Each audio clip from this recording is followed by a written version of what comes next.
আজকের একটা ছোট ব্লগ আপনাদের সাথে শেয়ার করব। আশা করি আপনাদের এই ব্লগটা ভালো লাগবে। ভালো লাগলে অবশ্যই আমাকে কমেন্টের মাধ্যমে জানাবেন যে কেমন লাগলো আপনাদের এই ব্লগটি। কাল ছিল 30শে মে, আর 30শে মে হলো আমার জন্মদিন। কালকে ছোট্ট করে একটা সন্ধ্যাবেলায় অনুষ্ঠান করেছিলাম। প্রত্যেক বছরই অনুষ্ঠান করি, আগের বছরও আপনারা জন্মদিনের ব্লগ দেখেছিলেন। তো এবছরও ছোট্ট করে একটা অনুষ্ঠান করেছিলাম। তো এই ড্রেসটা আমি পরেছিলাম, যেটা দেখছেন আপনারা, ব্ল্যাক কালারের একটা সালোয়ার কামিজ এইটা পরেছিলাম, আর তার সাথে পরেছিলাম ওই ইয়াররিংটা। তো পুরো রেডি হয়ে আমাকে কেমন লাগছে সেটা দেখুন। এই যে দেখুন, আমি একদম কিন্তু রেডি হয়ে গেছি। ব্ল্যাক কালারের সালোয়ার কামিজটা পরে নিয়েছি, আর তার সাথে পরেছি ইয়াররিংটা। এই ইয়াররিংটা আমার অনেক অনেক প্রিয়, আর সালোয়ার কামিজটাও কিন্তু আমার ভীষণ পছন্দ। তো আপনাদেরও কেমন লাগলো আর আমাকে এটা পরে কেমন লাগছে অবশ্যই কমেন্ট করে জানাবেন। এই বছর আমার একটা প্রিয় মানুষ তিতলি, ও আসতে পারেনি, তার জন্য কিন্তু আমি খুবই মিস করছিলাম ওকে। তো ওর একটা এক্সাম চলছে, তো সেই কারণে ও আসতে পারেনি, কিছু করার নেই। তো যাই হোক, বর্ষা এসেছিলো, রণবীর এসেছিলো, তোজোর বন্ধু, এরা দুজন এসেছিলো, আর আমরা বাড়িতে যে কজন থাকি, অর্থাৎ তোজো, আমি আর তোজোর বাবা, জাস্ট এই কজন মিলে একটা ছোট্ট করে আমরা পার্টি করেছিলাম। তবে ভালোই লেগেছিলো। তিতলি আসলে আরও বেশি ভালো লাগতো, অনেক বেশি মজাটা হতো। তো সেটা আর হলো না এই বছরে, নেক্সট ইয়ার আশা করি সেটা হবে। আর এই ছিল হচ্ছে আমার বার্থডে কেকটা কেমন হয়েছে আপনারা আমাকে অবশ্যই জানাবেন কমেন্ট করে। আর এখানে বর্ষা, রণবীর, তোজো সবাই মিলে এই যে বেলুন সাজাচ্ছে। এই ছোট্ট ছোট্ট ভালোবাসাগুলো আমার কাছে অনেক বেশি প্রিয়। খুব ভালো লাগে যখন ওরা এরকম আনন্দ করে সবাই মিলে আমার এই জন্মদিনটাকে এত সুন্দরভাবে সেলিব্রেট করে। ভীষণ একটা ভালো অনুভূতি হয়। আর তিতলি প্রত্যেক বছর এলে এই বেলুন সাজানো এগুলো করে থাকে, তো এই বছর ও আসতে পারেনি। তো এরাই সবাই আমার জন্মদিনটাকে এইভাবে সুন্দর করে সাজিয়ে তুলেছিল। আর টেবিলটা দেখুন কি দারুণ লাগছে, ভীষণ কালারফুল লাগছিল টেবিলটা।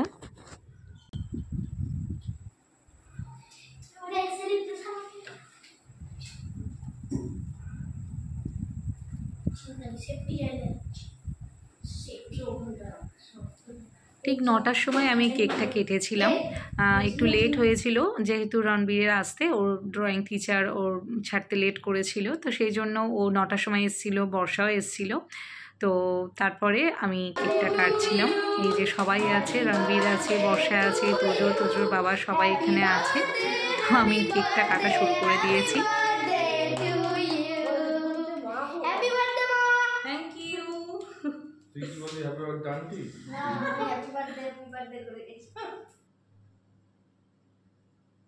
আর প্রচণ্ড গরম লাগছিল, প্রচণ্ড গরম ছিল কালকে। তো ভীষণ গরম লাগছিল, যেহেতু ফ্যানটাও সেই সময় চলছিল না। তারপরে যদিও ফ্যানটা চালিয়ে দিয়েছিলাম, যেহেতু ক্যান্ডেল জ্বলছিল, তো সেই জন্য ফ্যানটা একটু অফ ছিল। আর প্রচণ্ড গরম লাগছিল ওই সময়টাতে। তো এই যে কেক কাটা কমপ্লিট, এখন ওদেরকে আমি কেক খাইয়ে দিচ্ছি।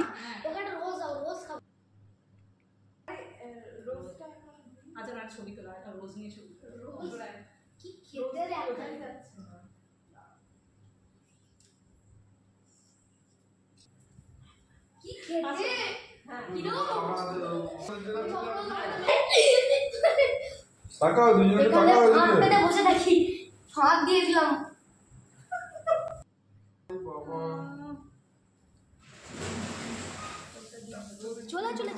আমি তো পুরো ঘেমে গেছিলাম, দেখতেই পাচ্ছেন ভিডিওতে, প্রচণ্ড ঘেমে গেছিলাম, ভীষণ গরম লাগছিল ওই সময়টাতে।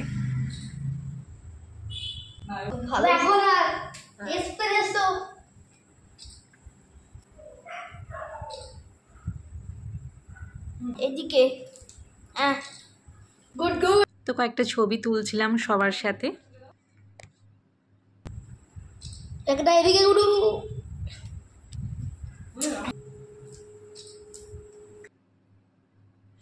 তারপরে এখন ওরা কেক খাওয়ার জন্য চলে এসছে, রণবীর আর তোজো।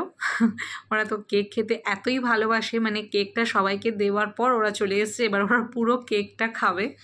তো একদমই আমার পাশে চলে এসছে এখন ওরা কেক খাওয়ার জন্য। ওদেরকে এখন কেকগুলো কেটে দিয়ে দিচ্ছি।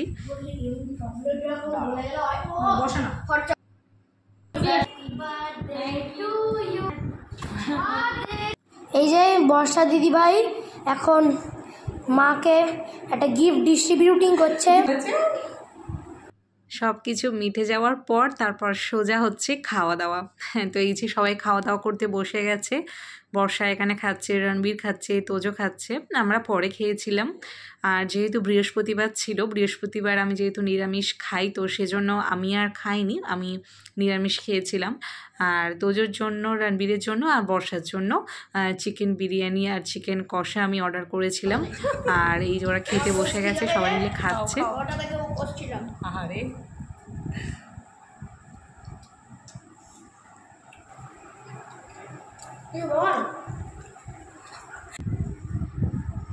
এই রসগোল্লাটা আমি এখন খেতে পারবো খুবই না, খিদে পেয়ে গেছিল। বহুত অসুবিধা, প্যাক করে নিয়ে যেতে হচ্ছে।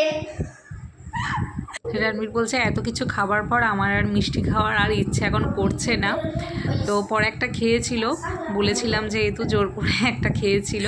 তো আইসক্রিমটাই খেতে ওরা বেশি পছন্দ করছিল। তো এখন এই যে বসে বসে সবাই মিলে একটা আইসক্রিম খাচ্ছে। তো এবছরের জন্মদিনটাও অন্য বছরের মতো খুবই আনন্দে কেটেছে। যদি তিতলি আসতো আরও বেশি ভালো লাগতো। তো যাই হোক, সবাই চলে যাওয়ার পর আমি যখন রুমে এলাম ফ্রেশ হয়ে, তারপর দেখছি ওয়েদারের এরকম অবস্থা, মানে অসাধারণ লাগছিল। একদম ঝেঁপে বৃষ্টি এসেছিল, দেখতেই পাচ্ছেন ভিডিওতে, আমি সেজন্য একটা ভিডিও করেছিলাম। তো আপনাদেরও কি কালকে রাত্রে এরকম বৃষ্টি হয়েছিল? আমাদের তো এখানে প্রচণ্ড বৃষ্টি হয়েছিল, ঠিক মানে 11:30টার পর থেকে বৃষ্টিটা শুরু হয়েছিল। প্রচুর বৃষ্টি হয়েছিল, প্রচুর ঝড় হয়েছিল, তো ভীষণ ভালো লাগছিল। আর তোজো ভিডিও করছিল একটু, আমিও একটু ভিডিও করছিলাম। আর প্রচণ্ড জোরে বাজও পড়ছিল, একটু ভয় লাগছিল, সেজন্য জোরে জোরে মেঘের গর্জনও শুনতে পাচ্ছেন এখানে আওয়াজটা। তো সব মিলিয়ে কিন্তু আমাদের কালকের মানে দিনটা ভীষণ ভালো কেটেছিল। তো আপনাদের কেমন লাগলো আমার এই জন্মদিনের ব্লগ অবশ্যই আমাকে কমেন্ট করে জানাবেন। আর ভালো লাগলে লাইক করে দেবেন, আর নিজেদের বন্ধুবান্ধবদের মধ্যে শেয়ার করে দেবেন। আজ তাহলে এই পর্যন্ত, দেখা হচ্ছে নেক্সট ভিডিওতে। সবাই খুব ভালো থাকবেন, সুস্থ থাকবেন, ধন্যবাদ।